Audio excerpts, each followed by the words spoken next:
भगवान पर भरोसा।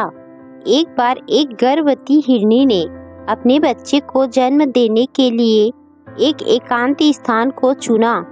जैसे ही उसे प्रसव पीड़ा शुरू हुई, उसी समय आसमान में बादल घिर आए और बिजली कड़कने लगी। तभी उसकी दृष्टि अपनी दाईं ओर गई तो एक शिकारी उसकी ओर निशाना साधे खड़ा था।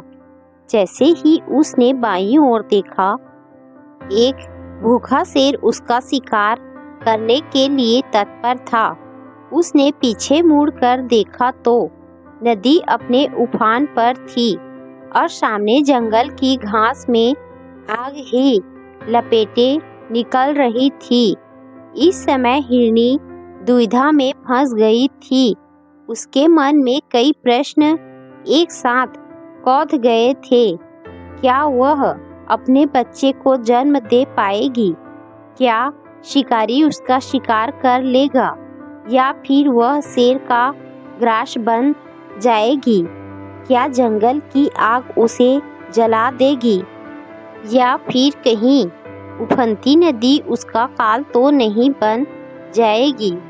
उस समय परिस्थितियां हिरनी के अनुकूल नहीं लग रही थी। उस समय उसने स्वयं को ईश्वर को सौंप दिया और अपना कर्म करते हुए अपने बच्चे को जन्म देने का निर्णय लिया।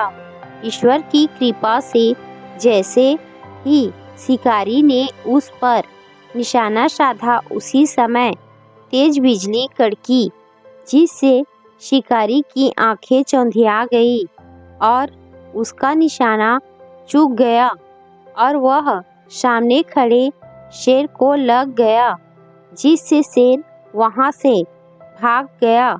तभी घनघोर बारिश आरंभ हो गई और सामने लगी जंगल की आग शांत हो गई। अब ईश्वर की कृपा से हिरनी और शावक दोनों सुरक्षित थे।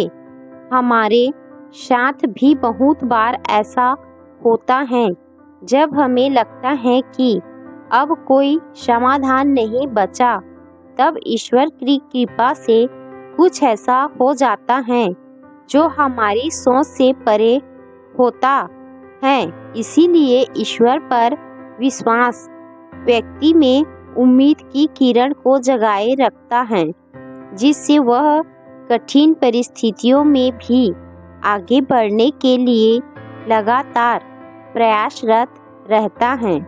व्यक्ति ईश्वर पर विश्वास करते हुए अपना कार्य करता रहता है और नकारात्मकता उस पर हावी नहीं हो पाती, क्योंकि वह जानता है कि ईश्वर हर परिस्थिति में उसके साथ है।